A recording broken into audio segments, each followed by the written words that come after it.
It's a career many dream of having, and one that's not for the faint-hearted. Taking months, sometimes years of training just to be qualified for the... Wait, months of training? I haven't had any training. They just gave me this flimsy spacesuit and said to walk in slow motion. I didn't know you had to have training to be an astronaut. Did you know about the training? While I might not be completely qualified to be an astronaut, someone who is now is Australia's own Katherine Bennell-Peg. I've got the astronaut wings on and the Australian flag on my shoulder. It's absolutely incredible to graduate as an astronaut, especially an Australian astronaut, is a dream come true. You might remember Katherine. Michelle chatted with her last year. Welcome to the Australian Space Discovery Centre.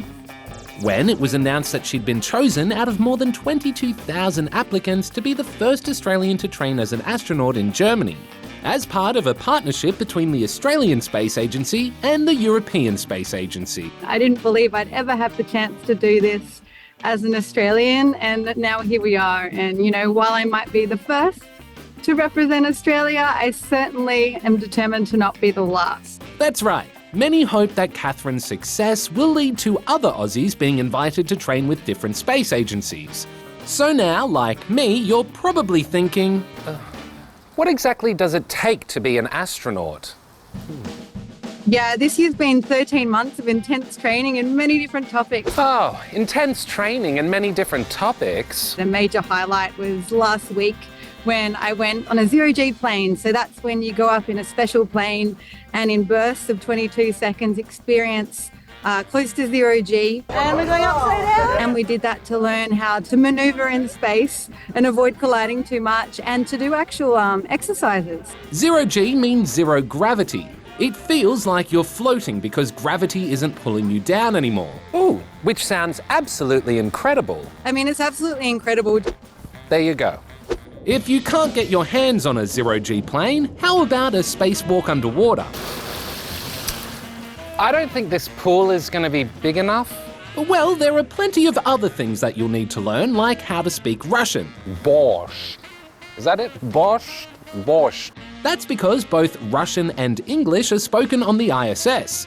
Oh, speaking of which, you'll also need to know how to operate and maintain the International Space Station. I don't know about that. Of course, you'll also have to have an understanding of robotics. What are you?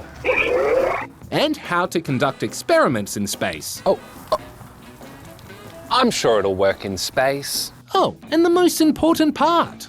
Oh yeah, what am I going to wear? And I got to try on the new suit for humans going back to the moon. So that was a special day, and they're looking at making them far more for diverse body types and more comfortable than before. So more people can go to space and do good work up there.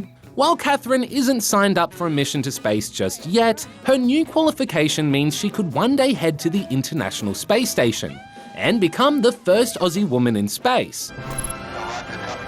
But in the meantime, she wants to inspire the astronauts of the future to shoot for the stars.